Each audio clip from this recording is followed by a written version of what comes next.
According to a recent study, Ghanaian voters are twice as much likely to vote for parliamentary candidates who provide infrastructural development than those who promise financial support to individuals.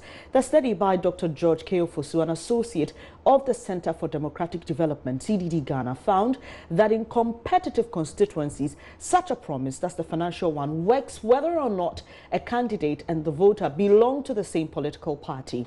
Whereas in non-competitive constituencies, this pledge only influences voters who belong to the candidate's party.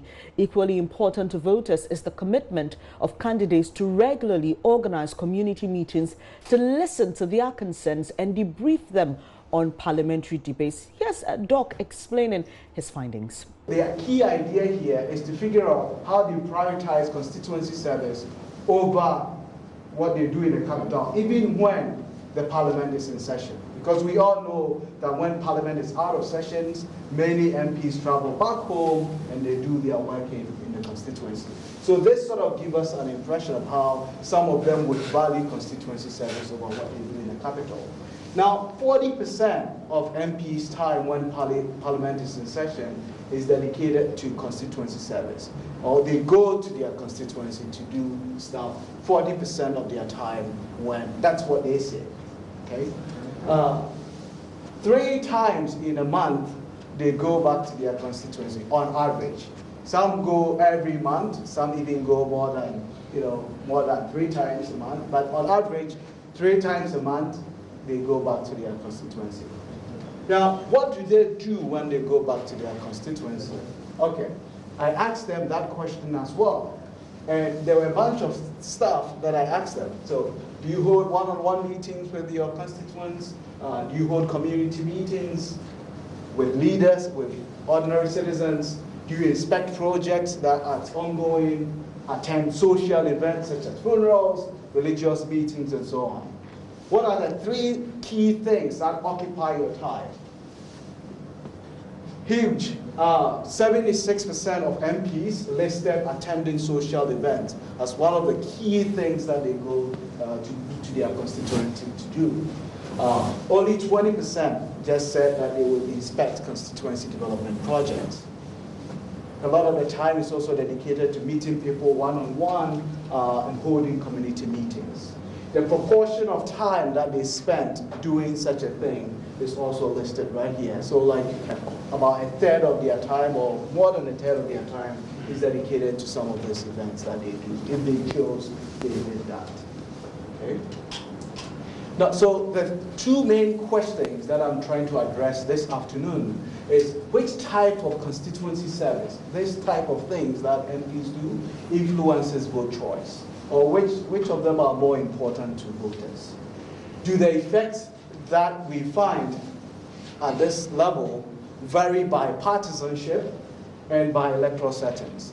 And I'm going to be very clear about what I mean by partisanship and what I mean by electoral setting in just a minute. Before that, let me try to define what I mean by constituency service. Now, MPs obviously do a lot of things. So their work is compartmentalized into two things. One is doing constituency service, one is doing parliamentary work. They sit in parliament and do all the kinds of things that they do there, legislate on our behalf.